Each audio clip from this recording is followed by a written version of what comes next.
자, 이제 헤더 부분에 상세 CSS를 디자인을 참조해서 작성해 보도록 하겠습니다. 디자인 가볼게요. 자, 디자인을 보면요. 이 부분입니다. 자, 이 부분의 컨셉은 뭐냐면 화면을 다 들어왔을 때 브라우저 높이가 몇이 됐든 간에 이 화면 높이를 다 쓰는 거예요. 다시 한번 완성본을 보면요. 여기에서 이 높이를 모두 쓰게 할 겁니다. 요 얘가 삐져 올라와 있는 거고요. 자, 이 높이를 다 쓰겠다. 헤더에 가서 작성해 볼게요. 주석은 앞서와 마찬가지 컨셉으로 해서 헤더라고 하겠습니다.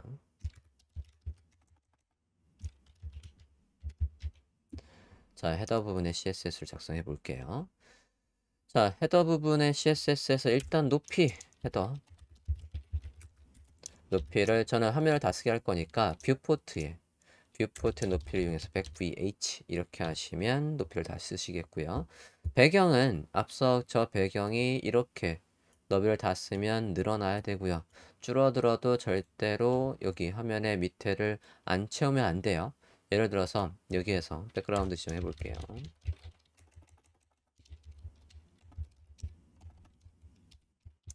백그라운드라고 하고 URL 지금 CSS를 기준으로 했을 때 이미지는 한 칸 나가서 이미지스 폴더 안에 헤더 bg jpg입니다. 자, 배경은 무조건 반복돼요. no repeat 해서 반복이 되지 않게 해주시는 게 좋겠고요. 가운데 저는 상단이 보이게 하고 싶습니다. 센터 탑이라고 해서 일단은 만들어 볼게요. 여기에서 백그라운드 사이즈 같이 쓸 때 이렇게 해요. 100%라고 일단 해볼게요. 브라우저 화면 보겠습니다. 자, 그럼 배경 지정이 됐어요. 자, 100%로 하면 어떤 문제가 생기냐면 제가 너비를 줄여볼게요. 줄이면 이렇게 해서 여기가 횡한이 비게 됩니다. 자, 원료본은 지금 여기를 채우고 있죠. 저렇게 되려면 이 높이 얘를 백그라운드 사이즈 속성을 커버라고 변경하셔야 돼요. 자, 그러고 다시 한번 볼게요. 그럼 어떻습니까? 이미지의 중앙이 항상 이미지 상단 가운데 상단이 항상 우리가 지정한 위치에 이렇게 있게 되겠습니다. 밑에가 비지 않고요. 자, 배경 속성에서 그 다음에 우리가 여기 안에 슬로건이 있지 않습니까? 이 슬로건을 정 가운데다 넣을 거예요. 정 가운데 놓는 전통적인 방법은 포지션을 쓰는 게 전통적인 방법이고요. 만약에 플렉스를 쓴다라고 한다면 저스파이 컨텐트 센터, 얼라인 아이템 센터 해서 헤더에 가서 스타일을 주시면 돼요. 자, 일단 전통적인 방법으로 해보도록 하겠습니다. 헤더에다가 기준을 잡아줄게요. 포지션. 그 자리에 있으면서 기본값이 아닌 렐러티브로 지정해줬고요. 그러면 우리가 누구를 헤더 안에 슬로건을요. 클래스명 슬로건을 절대값으로 포지션 앱솔루트로 가운데 놓겠다라는 거예요. 위에서도 50% 위치, 레프트에서도 50% 위치. 이러면 가운데가 아닙니다. 이 크기의 반만큼 왼쪽으로 위로 올라가야 되니까 그런 건 트랜스폼으로 해서 작성을 하실 수가 있겠죠. 트랜슬레이트 이동. X축으로 자기 크기의 반만큼, Y축으로 자기 크기의 반만큼 위로 올라오면 그러면 가운데가 될 거예요. 자, 기본적인 너비도 지정해 줘야 됩니다. 포토샵에 가서 너비를 지정할게요. 여기 이 박스의 크기가 있단 말이죠. 이 박스의 크기 확인해 보도록 하겠습니다. 컨트롤 클릭해서 해당 요소를 찾았고요. 해당 요소의 크기를 확인하기 위해서 여기 썸네일 부분을 컨트롤 클릭할게요. 컨트롤 클릭해서 크기를 확인해 보시면 964입니다. 너비를 지정하겠습니다. 위드 964 지정했어요. 브라우저 화면 보겠습니다. 자, 이렇게 있고요. 그러면 이제 얘한테다가 테두리를 주시면 되겠죠? 테두리 속성들 디자인에서 확인해서 주도록 하겠습니다. 디자인 가볼게요. 자, 이 녀석에 지금 보시면 테두리가 없어요. 이렇단 얘기는 지금 이거 쉐이프 툴로 만든 거거든요. 쉐이프 툴로 만든 건데 여기에 스트로크가 없으면 이 요소는 만들 당시에 여기 쉐이프 툴, 이 해당 레이어가 선택된 상태에서 왼쪽의 툴박스에서 쉐이프 툴을 선택을 합니다.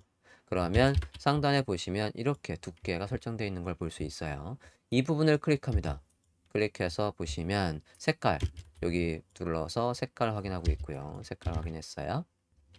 임시로 색깔만 넣어놨고요. 두께 10픽셀입니다. 두께 부분을 다시 한번 볼게요. 두께 부분이 여기죠. 여기 부분을 보면 네, 10픽셀로 되어 있고요. 두께. 그리고 이 두께가 옆에 좀 볼게요. 보시면 얼라인이 지금 어떻게 되어 있냐면 안쪽으로 되어 있어요. 안쪽. 바깥쪽이 아니라 안쪽으로 되어 있습니다. more 옵션 좀 볼게요. more 옵션에 보면 지금 인사이드로 되어 있어요. 그러니까 964에서 안쪽으로 보더를 만들었다는 얘기입니다. 더 보겠습니다. 선의 두께, 선의 색상 확인을 했고 그게 안쪽으로 들어와 있는 것도 확인을 했습니다. 그러면 CSS에서 작성을 해볼게요. 보더 10픽셀 솔리드 좀 전에 카피한 색깔 넣도록 하겠습니다. 그리고 그 안에 글씨들은 가운데 정렬이고요. 그 다음에 964에서 제가 넣어도 크기가 안 늘어나게끔 크기가 만들어지는 거를 보더 박스라고 해서 이렇게 할게요. 그러면 이 크기 안쪽으로 보더를 뽑게 되어 있습니다. 자, 이 부분 교재하고 조금 다른 부분입니다. 지금 안쪽으로 되어 있는 걸 파악했기 때문에 보더 박스를 추가해 줬습니다. 참고하시고요. 자, 안쪽에 패딩부터 넣을게요. 여기에 위아래 공간이 있습니다. 공간을 확인해 보도록 하겠습니다. 패딩은 너비를 줬으니까 위아래 패딩만 주면 되겠네요. 위아래 패딩을 확인해 볼게요. 자, 로렘 입선 부분 클릭했고요. 컨트롤 클릭해서 해당 텍스트 이렇게 찾아주시고요. 해당 텍스트를 캐릭터 펜으로 좀 열어볼게요. 라인 하이트가 50pt가 있어요. 그러면 이 요소가 차지하는 높이가 50픽셀이란 얘기입니다. 자, 근데 저는 저거를 코딩할 때 지금 얘 폰트 사이즈하고 똑같은 크기가 나오게끔 작업을 할 거니까 이 크기대로 보시면 되고요. 그럼 순수하게 여기 위에 간격은 여기 제가 박스 친 부분의 크기입니다. 확인해 볼게요. 대략 약 72 정도 있는 것 같아요. 폰트 사이즈하고 똑같이 잡는다라고 한다면 77 정도 잡으면 되겠네요. 밑에 부분도 볼게요. 얘도 이 폰트 사이즈와 똑같은 사이즈로 라인 하이트를 준다라고 한다면 90 픽셀. 자, 줘보겠습니다. 헤딩 위아래 77 픽셀. 자원은 없고요. 하단에 90 픽셀이 있습니다. 자, 저장하고 브라우저 화면 볼게요.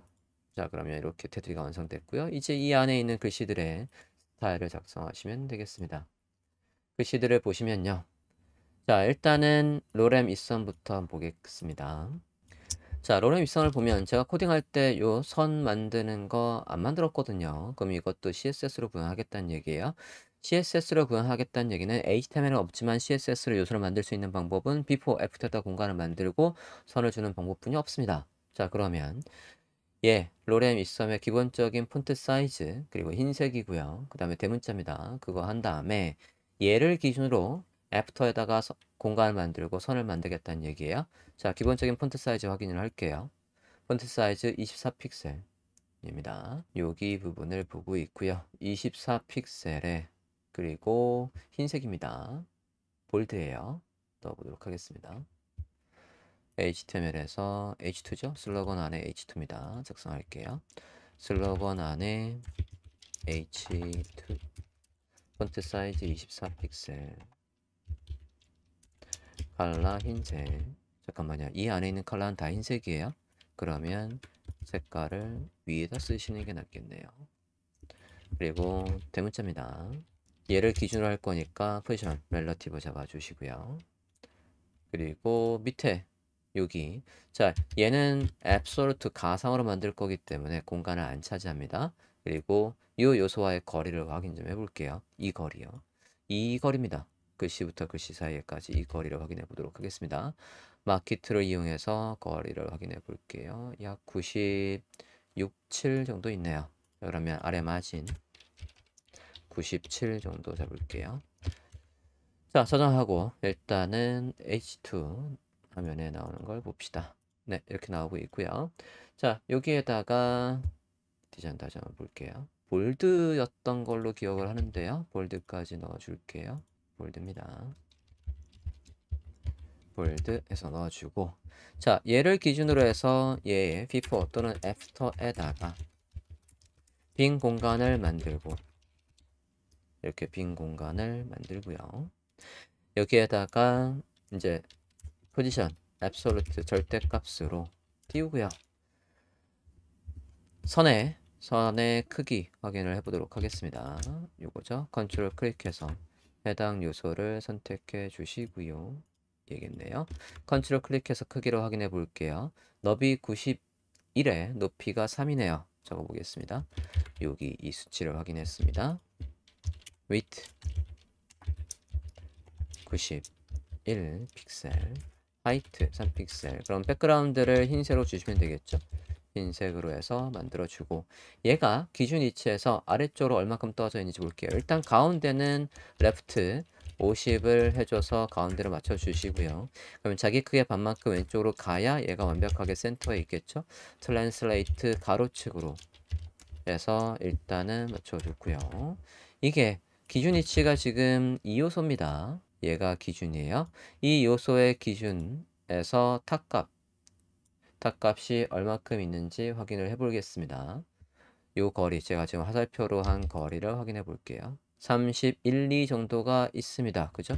31, 2 정도 있어야. 자, 그걸 탑값으로 주시면 되겠습니다. 해보겠습니다.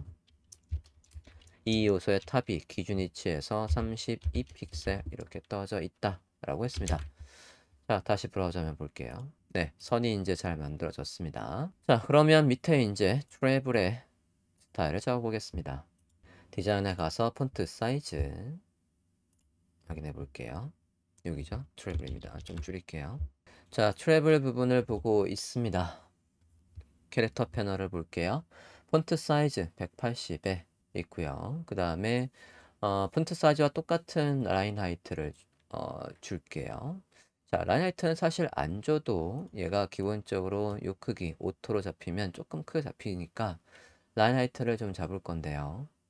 자, 볼게요. 여기에서 폰트 사이즈 180 픽셀. 그리고 여기 글씨. 자, 저는 지금 이게 180인데 얘가 높이가 몇이 나오게 하고 싶냐면 지금 이 거리요. 요 거리를 한번 확인을 해 볼게요.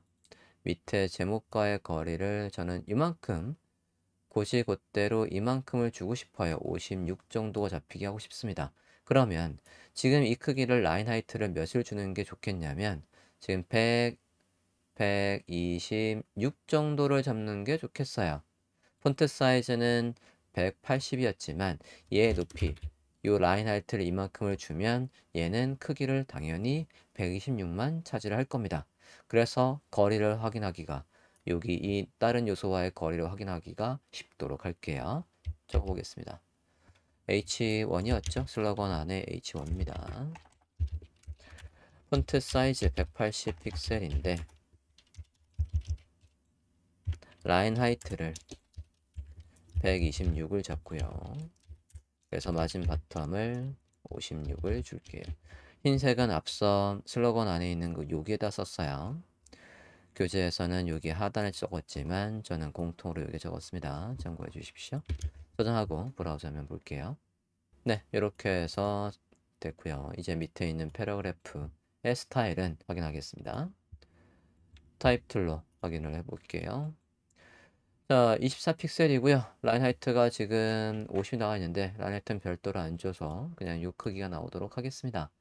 대문자, 볼드의 대문자 작성하겠습니다. 슬러건 안에 p 태그죠. 폰트 사이즈 24픽셀이고요. 그리고 폰트 웨이트 볼드입니다. 대문자입니다. 라인 하이트도 24픽셀인데 특별히 적어줄 필요가 없는 게 리셋에 보시면 기본적으로 바디 안에 있는 모든 요소의 라인 하이트는 1이라고 되어 있어요. 이게 무슨 뜻이냐면 폰트 사이즈가 24면 라인 하이트가 24라는 걸 기본적으로 깔고 가고 있는 거예요.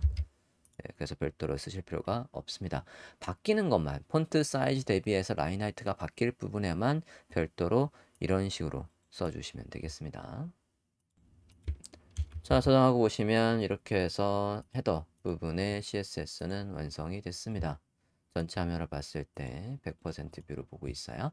자, 아까 우리가 100VH를 썼으니까 당연히 여기가 이렇게 화면을 다 차지하고 있습니다. 자, 이제 다음 파트를 보도록 하겠습니다.